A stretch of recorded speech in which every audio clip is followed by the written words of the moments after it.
Hey guys, Eastern Shore native here. I am in Martinsburg, West Virginia today.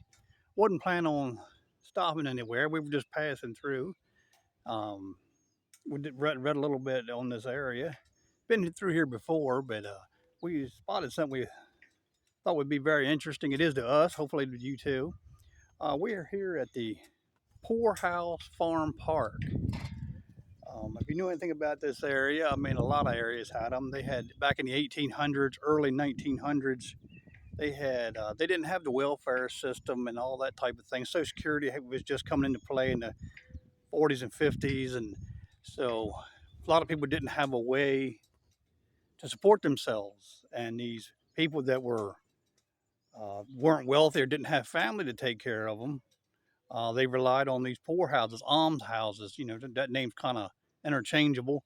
I am standing here by the information flag here. There's a flagpole here right in the middle. It gives a little history on this particular poorhouse, almshouse. As you can see in the picture here, it is it's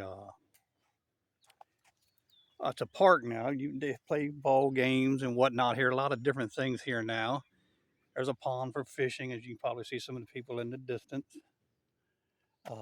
You can see here what the farm used to look like. Some of those structures are not here anymore, but you can see here the house there, and you can see down here to my left, right, starting with a smaller structure here is a spring house. If you don't know anything about them, you don't see them much anymore. That's very cool. Let's go on the what the plaque tells us here. It says this was purchased in March 25th, 1850 from John Elizabeth Emmerich. I hope I'm not butchering that name too bad.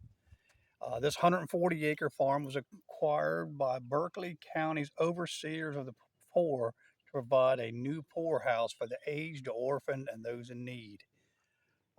That's kind of unheard of today. You don't really hear these. They don't really exist anymore. You know, as of like the 1950s, they've become obsolete as this plaque kind of tells us a lot of that information. Just a lot happening here. Just a lot of the history, how it's been passed down and things. I kind of peeked in the windows a while ago. It's just a lot of storage.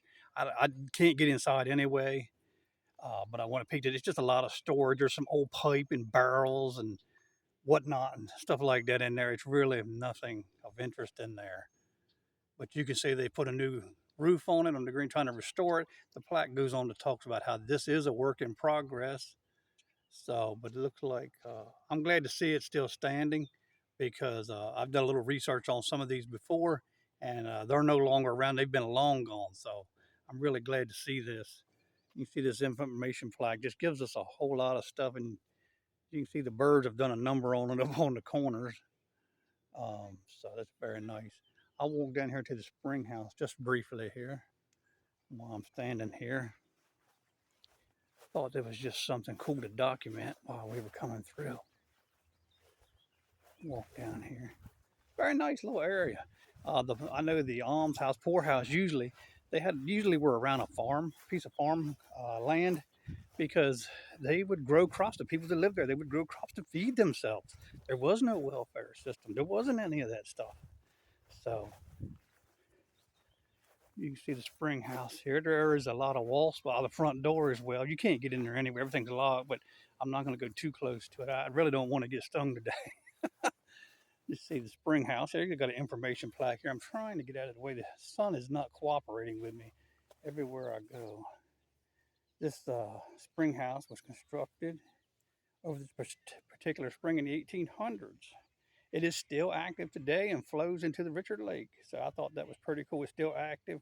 These are things that you just don't see anymore. I remember as a young boy, I had a distant relative of mine. He had one of these on his farm, and just I haven't. You just don't see them.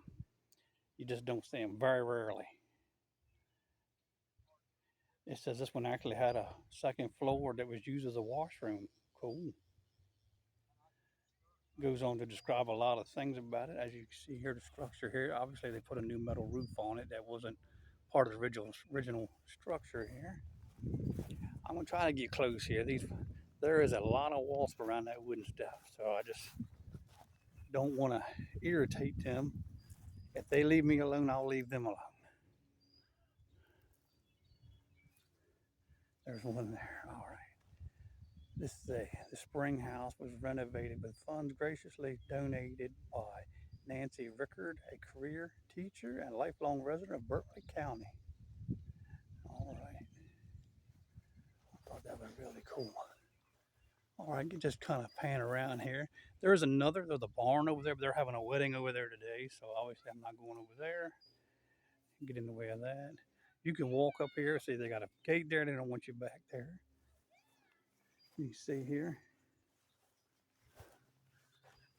As I kind of pan around and just give you a view of some of it. There's some more here. That house here that I'm looking at there up on that hill, it was part of the original structures too. So I'm not going up that way. That's where the part of the wedding is all throughout here, so I'm not gonna get in the way of that. All right, guys, that's all for today. If you like this video, like and subscribe, and I'll talk to you next time. Bye.